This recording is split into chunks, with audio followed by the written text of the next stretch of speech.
Welcome back to CBS This Morning. Georgia's Secretary of State says fellow Republicans are pushing him to exclude legally cast votes and that he and his wife are getting death threats over it. Brad Raffensperger told the Washington Post that GOP Senator Lindsey Graham asked him if political bias could have led poll workers to accept absentee ballots with signatures that do not match.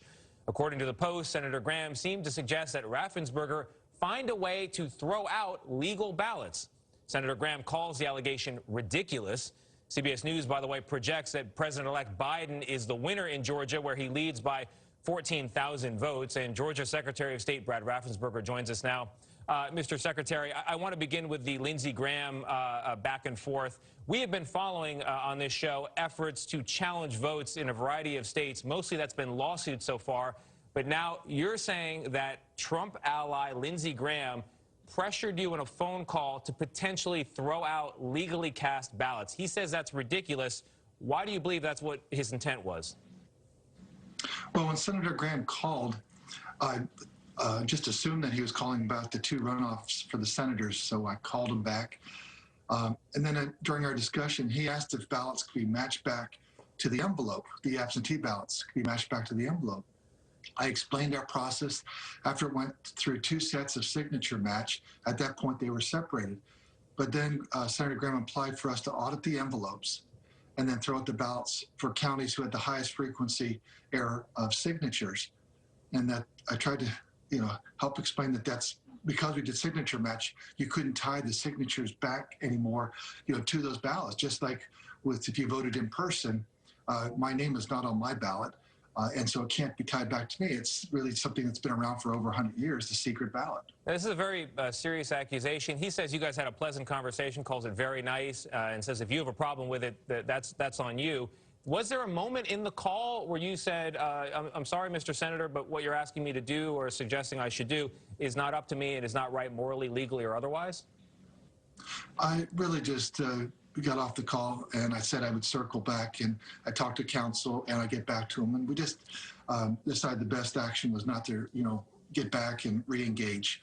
Yeah. I thought we were going to be he's probably asking what's the status of the senator races, the runoffs. Yeah. When I went down this other path, I think the best thing was just to disengage and move forward. Yeah. And that's what we're doing right now. We're doing 100% retallying of the votes as part of our audit. Yeah. Above and beyond what's required. We've had a lawsuit from an attorney named Lynn Wood, and we'll vigorously fight that. We want to make sure that every legal vote counts and every illegal vote doesn't count. Yeah, I want to talk a little bit about your life off of that call, because it's been difficult, as I understand it. You and your wife have received death threats. This after you were in fact endorsed by President Trump. Now Republicans are piling on.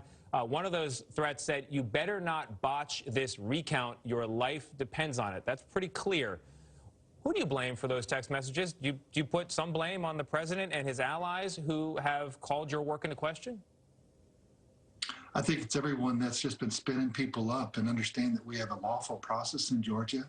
I'm a conservative Republican, always have been. I've never voted for a Democrat. A lot of these people that are, spinning up the crowd used to be Democrats.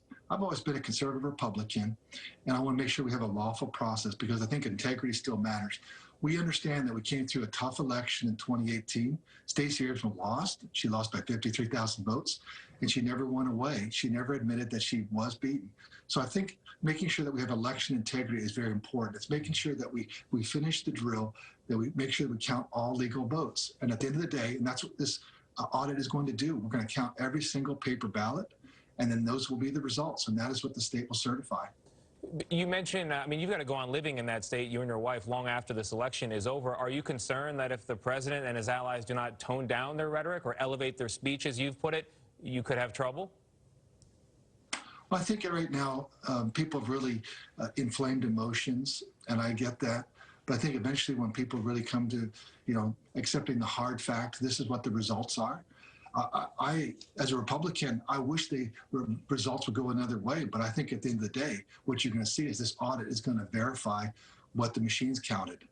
And then we'll certify. Then the losing candidate, if they're within 0.5%, which either one would be, they can ask for a full recount.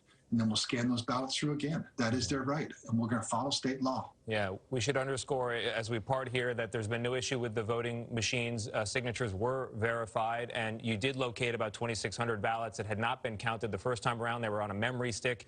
They are now going to be counted. So you are a man who follows the law, it would appear, and has integrity in the process. So, Secretary Raffensperger, thank you very much for joining us. We appreciate it. Thank you.